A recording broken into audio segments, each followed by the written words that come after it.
Bienvenue à tous et à tous pour une nouvelle vidéo à chaîne. Aujourd'hui, nous allons voir un hérissage de sang, la deuxième génération. Alors, on a vu une génération, première génération des années avec PPL, donc des années 50, début 60. Et là, nous allons voir une Holophane à Raw, donc là, bien sûr, des années 60, fin 60, début 70. Donc là, je l'ai repeinte, il y a une paire de temps, sauf que j'ai fait ça en plein hiver, la peinture, elle n'a pas tenu. Donc, du coup, ça fait un espèce de flot dégueulasse noir dessus. Donc je le referai proprement via un carrossier, comme j'avais expliqué une fois dans une vidéo. Je le referai dans un carrossier, il me fera une peinture bien propre. Et là du coup voilà, donc j'ai un petit peu, on a refait ça à l'époque, c'était une perte de temps, je crois que je l'ai fait tout seul parce que Dorian n'était pas encore là, je connaissais pas encore des masses. Et donc du coup ce qu'il fait c'est que j'ai rechangé vraiment une bonne partie des trucs. Le réflecteur Lavasque en très bon état, je vous garantis c'est une dinguerie. J'ai rechangé, bien sûr, je vous montre le luminaire, l'objet du délit, la petite gumball. La petite gumball des familles à la franchise. Donc, là, un petit érillage. Donc, le petit érillage, je vais descendre un petit peu plus sur le réflecteur. Voilà. Le petit érillage, donc là, c'est très simple. Moi, je l'ai découpé là. J'ai fait une belle petite découpe avec, bien sûr, un petit ébavurage pour que ça ne s'arrache pas les mains. C'est quand même mieux. Donc là, le boulon démontable à souhait. Bon, là, par contre, il est un petit peu serré, donc il faut que je remette une petite goutte de graisse. Sinon, ça se défait vraiment bien. Alors, par contre, je vous garantis, cette merde-là, j'ai galéré ces grands morts à le défaire. Ah, maman, comment j'ai galéré. Donc, du coup, ça se défait vraiment simple, en fait. Donc, du coup, vous allez me dire, oui, mais bon, pourquoi tu as découpé la crosse? Vous pouvez défaire la crosse carrément et garder le luminaire. Ah, non, pas du tout. En fait, le problème, c'est que la crosse est solidaire du luminaire. Sans la crosse, le support de douille ne tient pas et la cloche entièrement ne tient pas. Ce qui veut dire que si ça ne tient pas à l'intérieur ou qu'il y a le machin, le support de douille ne tient pas, mais aussi l'intérieur, l'écart de vasque de réflecteur ne tient pas non plus. Ce qui fait que la vasque ne tient pas non plus. Rien ne tient sans la crosse. C'est quand même dingue quand même de se dire ça quand même. J'en reviendrai là-dessus après. Mais ce que je veux dire, voilà, donc c'est un luminaire qui est très peu utilisé à l'époque, mais on pouvait en avoir toutefois partout en France, dans les magasins. C'est un luminaire qu'on pouvait trouver dans les Monsieur Bricolage, comme ça, c'était des luminaires d'intérieur, d'extérieur, qui étaient facilement trouvables dans les trucs de jardinerie, ou des trucs comme ça. Donc là, on a le petit, donc là, on va rapprocher un petit peu parce que c'est bien tout ça. Voilà, donc là, on a le petit érillage, la peinture, elle s'est oxydée, voilà, moi de base, c'était bon, brillant comme ça. Voilà, donc là, érillage, donc on va voir l'intérieur. Voilà un petit peu, donc ça fait plaisir, donc une petite érillage, donc là, le support. Et le petit cabochon, là, le petit crochetet pour justement ouvrir le luminaire, ça fait plaisir. Donc là, c'est un peu une dinguerie. Donc là, bon, il n'y a pas la crosse.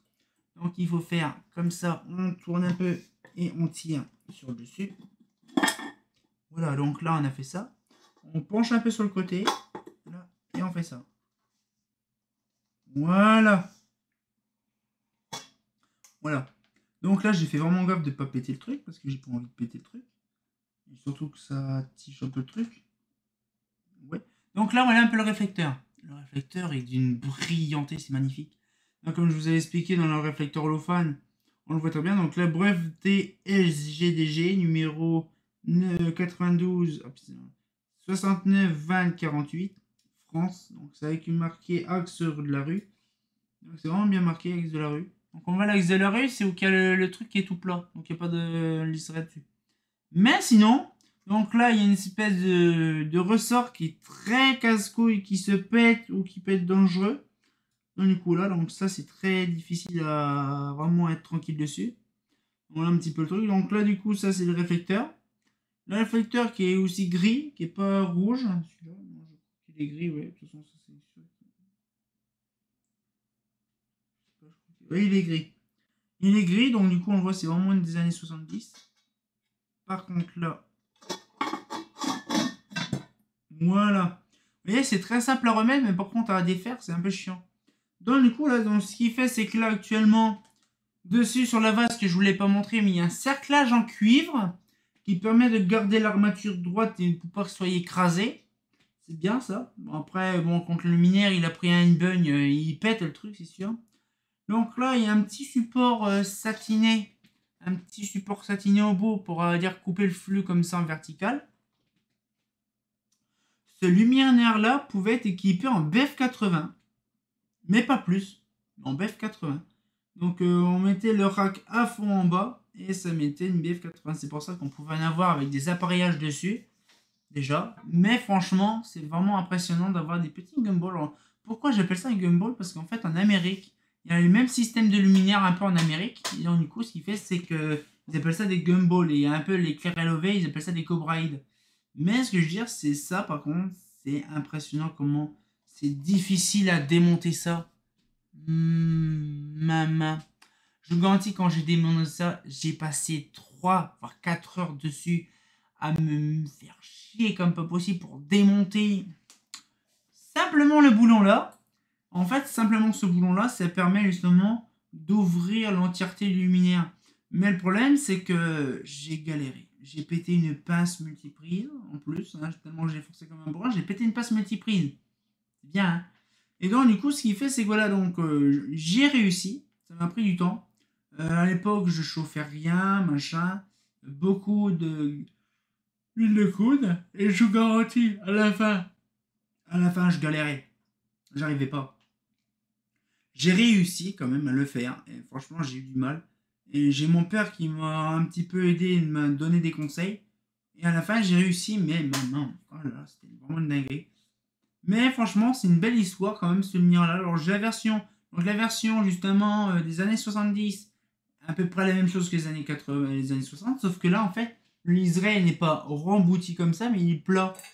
Donc, c'est vraiment différent. Et là, bien sûr, c'est pas un truc qui est, on va dire, comme une Progélux, on va dire, pliée, pas pliée, mais on va dire repoussée. Là, c'est vraiment une plaque de cuivre qui est emboutie. Donc, du coup, là. Sauf, je crois que la calotte là, elle est vraiment repoussée, mais pas l'autre dessous. Celle-là, elle est repoussée. Non, elle est emboutie, mais celle-là, elle est repoussée. C'est pas la même version. Mais par contre, c'est vraiment un beau luminaire. Franchement, j'adore. C'est un luminaire des années 60, même 50, parce que c'est vrai que c'est un truc de ouf. De se dire que ces luminaires-là, ils ont vécu des années. Mais je suis bien content d'avoir un modèle là, parce que franchement, c'est un pur bonheur d'avoir des lanternes comme ça. Et donc voilà, donc c'est un luminaire de mon enfance que j'ai connu beaucoup dans mon coin. Il y en avait certains un petit peu à Épernay, il y en avait 2 ou 3. Et donc je suis bien content. J'en ai récupéré une aussi d'Épernay, je suis bien content. Et là, celle-là, elle vient de je ne sais plus d'où, je crois, dans un patelin à côté d'Épernay. Donc je suis bien content. Donc là, donc bien sûr, la peinture, je la referai proprement parce qu'elle est dégueulasse. Ça, c'est chiant. Mais ça, c'est pas un problème, ça peut se refaire au fil du temps. Donc j'espère que la petite vidéo vous a plu. Moi, ça m'a fait vraiment plaisir de vous montrer ma petite gumball. Hein. Et on s'en tient encore pour une nouvelle vidéo. Et comme du bien entendu, bah. C'est pas une Dragon Ball Z, hein, c'est une Gumball.